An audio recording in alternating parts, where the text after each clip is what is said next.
예, 교류 이사님 훌륭한 소개 말씀 진심으로 감사드립니다. 그리고 여러분, 이렇게 훌륭한 청중 앞에서 또 중요한 국제교류재단에서 연설할 기회를 주신 여러분께 진심으로 감사드립니다. 한국국제교류재단은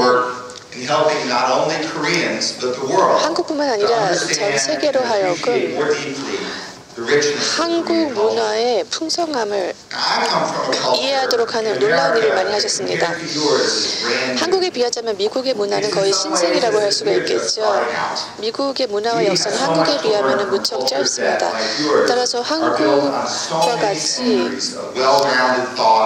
수백 년의 사상, 전통, 예술, 교육을 바탕으로 한 문화로부터 배울 점이 많다고 생각합니다. 저도 이번에 한국 방문을 통해서 이러한 내용에 대해서, 한국에 대해서 배우기를 희망합니다. 제가 오히려 청중석에 앉아서 여러분의 강연을 들어야 되는 것이 아닌가, 바로 유구한 한국의 역사와 시사에 대해서 배워야 하는 입장이 아닌가라고 사실은 생각합니다. 그렇지만은 한국을 전 세계에서 알리는 것 외에도 또 전 세계의 모습을 한국에게 알리는 것이 국제교류재단의 업무 중에 하나이고, 그래서 제가 이 자리에 서게 되었습니다.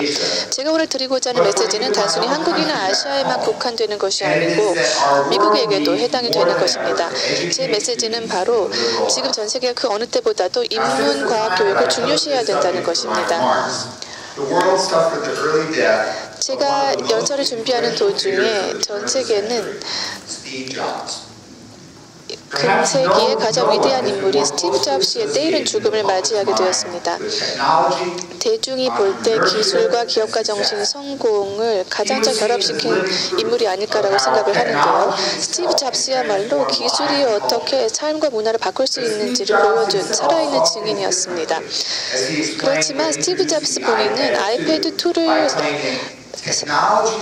선보이면서 기술만으로는 부족하다.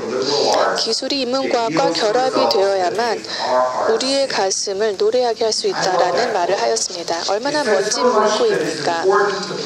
정세 기반과 교육과 그리고 자신과 자녀들을 위한 가장 적절한 교육을 모색하는 사람들에게 있어서 시사하는 바가 많다고 생각합니다.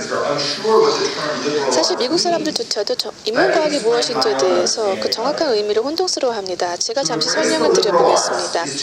인문과학이라고 하는 것은 교육을 하나의 인문주의적 노력으로서 간주하는 것이며, 학생들이 첫 번째 직장의 업무를 수행할 수 있도록 협의의 교육을 하는 것이 아니고 보다 풍성하고 효과적인 삶을 살 수 있도록 해주는 교육입니다. 윌리엄스 칼리지의 졸업생들이 비판적으로 사고하고 설득력 있게 글을 쓰고 연설하고 또 창의적으로 문제를 해결하며 예술에 대해서 심취하고 논리적으로 그리고 양적으로 사고할 수 있으며 엄격한 윤리적 기준을 준수하고 자신과 자신의 문화뿐만 아니라 다양한 사람들과 문화를 이해할 수 있도록 하는 것이 우리의 목표입니다.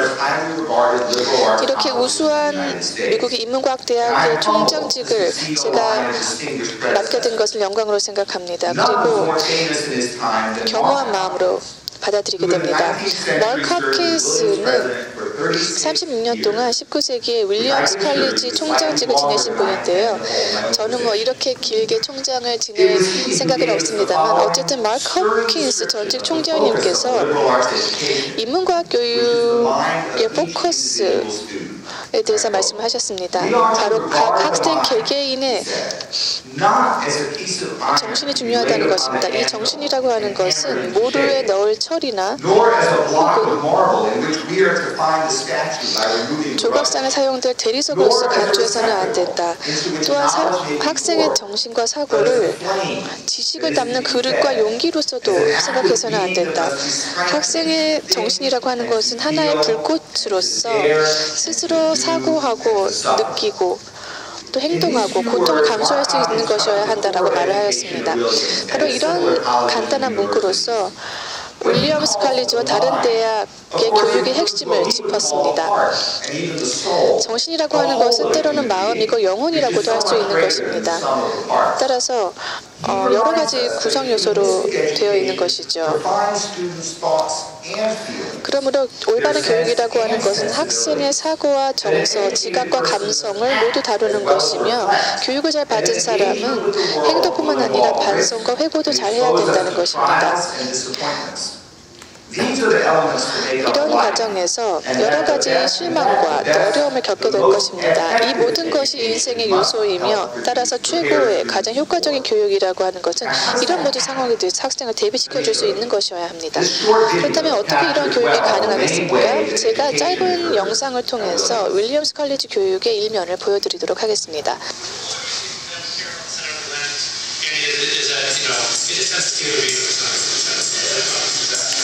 I came into Williams with a sense of adventure necessary to kind of reach out and pursue these different things. And Williams gave me every opportunity, every chance to kind of reach out and say, hey, I want to do that. Hey, I want to try that.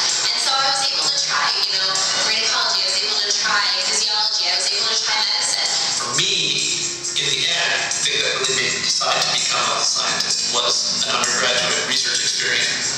Williams offers something very special, and the teaching part and the research part come together here in the lab in a way that's unusual. Right now, I don't think I'm ready to be done learning physics, and that's the main push during this thesis research at Professor Majumdar. The principal opportunity is the summer when the college, I think in its wisdom, has decided to invest a lot of resources into a very active program where there are nearly 200 students in the sciences alone every summer here doing research. Increasingly, it's not just sciences. I'm writing a food history of Williams and how Williams sources food, the dining halls, how students ate.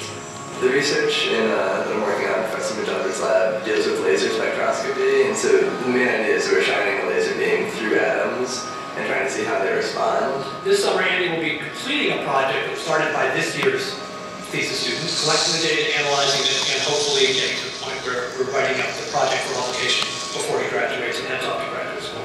And I've had roughly 20 students who have done one of these year-long honors thesis projects in my time at Williams. And this is much more the model of what goes on in a graduate institution where you have graduate students doing this kind of work. The only difference is in this case, these are undergraduates. Why would that?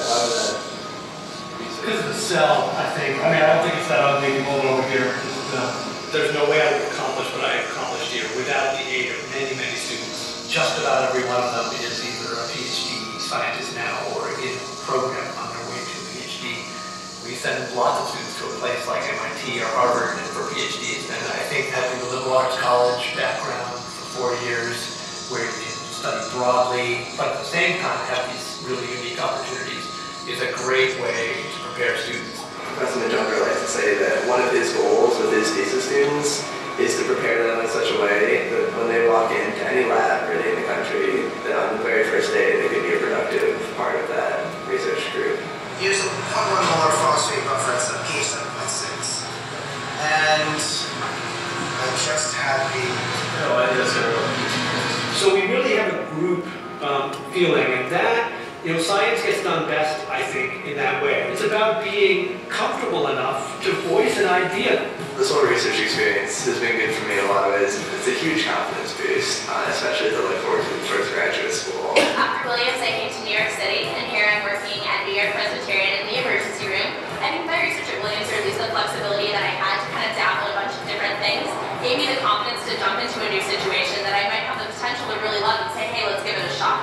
So I came here and I immediately fell in love with it. I love medicine, I love my patients, I love the ED. What I think a place like Williams does really well, not just through our science and physics courses, but in everything, is it really sharpens their intellect in the sense that they're problem solvers, they're thinkers, and they have a sense of confidence about being able to solve problems.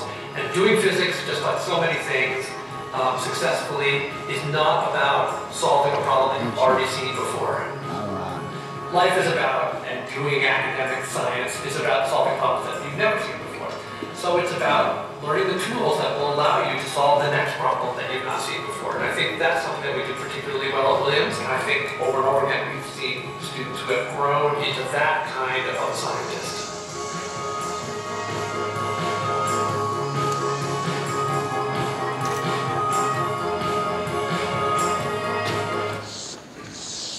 So let me say a few things about that piece.